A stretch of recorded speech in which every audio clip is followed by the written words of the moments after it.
السلام علیکم۔ آج پیر کا دن ہے، 10 تاریخ ہے، 8واں مہینہ ہے اور 20 اور یہ 29واں لیکچر ہے میرا اردو کا جماعت پنجم کے لیے۔ کہانی نویسی یعنی کہانی کیسے لکھی جائے اس کے بارے میں اس کے امپورٹنٹ پوائنٹس پہلے آج ڈسکس کریں گے، پڑھیں گے، پھر ایک وربلی ایک کہانی میں آپ لوگوں کو بتاؤں گی، لیکن ریٹن فارم میں وہ کہانی کل میں نیکسٹ ورکنگ ڈے پہ لکھوں، ٹھیک ہے؟ آج اچھی طرح ان پوائنٹس کو پڑھیں، سمجھیں اور کہانی کیسے لکھی جاتی ہے اس کے بارے میں ڈسکس کرتے ہیں۔ صرف کہانی سننے اور کہانی پڑھنے کی طرح کہانی لکھنا بھی ایک دلچسپ سرگرمی ہے۔ آپ تھوڑی سی محنت اور توجہ سے اچھی کہانیاں لکھ سکتے ہیں۔ کہانی لکھتے وقت ان باتوں کا خیال رکھنا چاہیے۔ کہانی کا انداز بیاں دلچسپ ہونا چاہیے، یعنی اس میں دلچسپی ہو، لوگوں کو اٹریکٹ کریں آپ اپنی طرف۔ ایسے ورڈز استعمال کریں، کیچنگ ورڈز، کہ وہ لوگ اٹریکٹ ہوں اس طرف۔ کہانی کے ذریعے کوئی اخلاقی نقطہ ضرور پیش کیا جائے۔ کہانی کا مقصد بے مقصد نہیں ہونی چاہیے، صرف کہانی کے طور پر لکھ دی، وہ غلط بات ہوتی ہے۔ یعنی اس کا کوئی مقصد ہونا چاہیے، کوئی امپورٹنٹ پوائنٹ ہونا چاہیے، اخلاقی نقطہ، کوئی اچھی بات سکھائی جانی چاہیے۔ کوشش کیجیے ہر اخلاقی نقطہ کہانی کے آغاز میں ہی نہ پیش کر دیا جائے۔ اخلاقی نقطہ شروع میں ہی نہیں پیش کر دینا چاہیے، بلکہ کہانی اس انداز سے لکھی جائے کہ پڑھنے والا کہانی کا انجام پڑھ کر خود اس نقطے پر پہنچ جائے۔ یعنی سٹارٹ میں اسٹوری کریں، آپ اسٹوری کے درمیان میں ایسے ڈیولپ کریں اس کو کہ وہ اخلاقی پوائنٹ پہ جا کے اینڈ ہوتا کہ انسان خود بھی سمجھے کہ میں نے کیا کیا تھا اور کیا پڑھا ہے۔ مضمون کی طرح کہانی کے بھی 3 حصے ہوتے ہیں۔ 4th میں ہم پڑھ چکے ہیں نا مضمون کیسے لکھا جائے۔ اس کا پہلا حصہ ہوتا ہے تعارف، دوسرا حصہ ہوتا ہے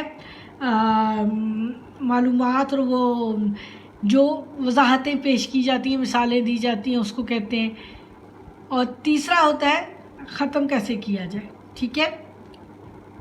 اس کا تھوڑا سا یہ واقعہ آ جائے گا، کیونکہ ہم کہانی کو میں واقعہ اس کا تعارف اور پھر وضاحت ہوتی ہے، اور تیسرا چیز ہے خاتمہ۔ اس میں تعارف، واقعہ اور خاتمہ ہوگا، ٹھیک ہے؟ یہ ابتدائی حصہ ہے، اس میں کہانی کے کرداروں کا تعارف کروایا جاتا ہے۔ مثلاً ایک کچھوا اور ایک خرگوش دونوں ایک جنگل میں رہتے تھے۔ کچھوا بہت سست چلتا تھا جبکہ خرگوش بہت تیز دوڑتا تھا۔ اس کہانی کے حصے میں واقعہ نمبر 2 دوسرا پوائنٹ جو ہے، اس حصے میں کہانی میں بیان کیا جانے والا واقعہ دلچسپ انداز میں پیش کیا جاتا ہے۔ ایک دن خرگوش نے اتراتے ہوئے کچھوے کو دعوت دی، کچھوے میاں دوڑ کا مقابلہ کرو گے میرے ساتھ؟ اب یہ مکمل انہوں نے نہیں لیا، اس میں اب اور بھی پوائنٹس باتیں آئیں گی، ان دونوں کا مقابلہ ہوتا ہے، پھر وہ کس طرح سے مقابلہ ہوتا ہے، وہ ساری چیز ہم اسی کے واقعے کے اندر لکھیں گے۔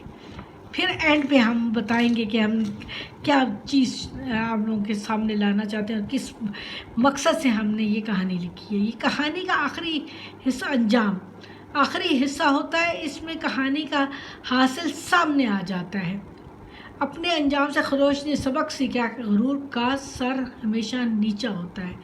اب اس نے جو سبق سیکھا تھا وہ اینڈ پہ ہم نے لکھا ہے، انجام ہے۔ نتیجہ بھی لکھتے ہوتے ہیں نا کہانی کا، اس میں ہم نے اس انجام سے اس نے یہ سبق سیکھا کہ غرور کا سر ہمیشہ نیچا ہوتا ہے۔ کہانی لکھنے کا اپنا ایک سٹائل ہے، واقعہ پورا نہیں لکھا ہوا، واقعے کو ہم نے آگے لکھنا ہے۔ اس طرح کہانی لکھی جاتی ہے۔ کہانی لکھنے کے کئی طریقے ہیں۔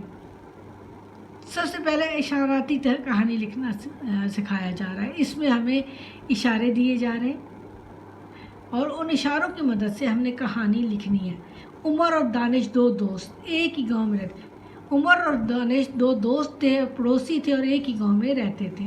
تو کہانی کو الیبوریٹ کریں گے نا تھوڑا سا۔ ایک ساتھ اسکول جانا، راستے میں امرودوں کا باغ۔ وہ دونوں ایک ہی اسکول میں پڑھتے تھے اور ایک ہی ساتھ اسکول جاتے تھے۔ ان کے راستے میں ایک امرودوں کا باغ آتا تھا جس کے پاس سے وہ گزر کر اسکول جاتے تھے۔ ایک دن اسکول سے واپسی پر باغ کے مالی کا نظر نہ آنا، واپسی پر انہوں نے باغ میں جھانکا تو دیکھا کہ پیلے پیلے امرود لگے ہوئے ہیں اور تمام درخت پھلوں سے لدے ہوئے ہیں، اور مالی بھی کہیں نظر نہیں آ رہا۔ ان کے دل میں لالچ پیدا ہو گیا کہ امرود حاصل کیے جائیں۔ پیلے پیلے امرود دیکھ کر دونوں درخت پر چڑھ گئے۔